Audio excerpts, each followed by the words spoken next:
Hello বন্ধুরা, আজ আমি নিয়ে এসেছি একটা কুকিং ব্লগ নিয়ে। এই প্রথম আজকে কি রান্না হলো সেগুলোই আমি একটু করে করে ক্লিপ দেখাবো।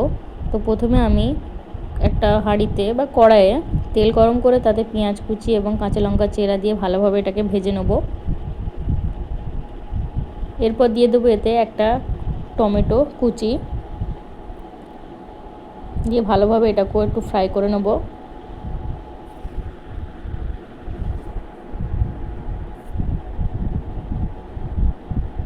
এরপর দিয়ে দেবো এতে পরিমাণ মতো নুন দিয়ে আবারও একটু নাড়িয়ে চাড়িয়ে নেব। এটা কোনো রেসিপি না, এটা একটা ভ্লগ হচ্ছে, এই প্রথম করছি। আপনারা যদি চান ডেলি ভ্লগ দেখতে অবশ্যই কমেন্ট করবেন, তাহলে ডেলি ভ্লগ নিয়ে চলে আসব। এবার এর ওপরে দিয়ে দেবো লঙ্কার গুঁড়ো এবং হলুদ গুঁড়ো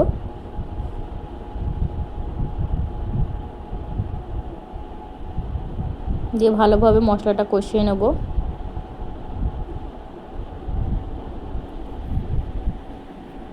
এখানে কিন্তু কোনো আদা রসুন ইউজ করিনি।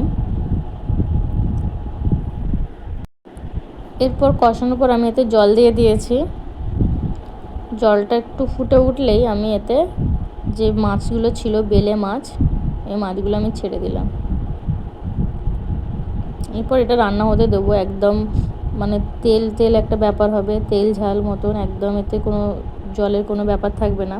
আর এদিকে কুমড়ো দিয়ে ডাঁটা দিয়ে একটা তরকারি হচ্ছে।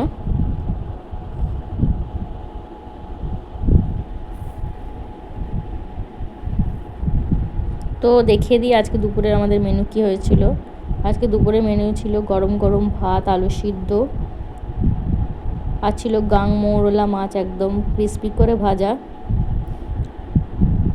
আর সেই যে কুমড়ো এবং আলু ডাঁটা দিয়ে একটা ঘন্ট, আর ছিল মসুরির ডাল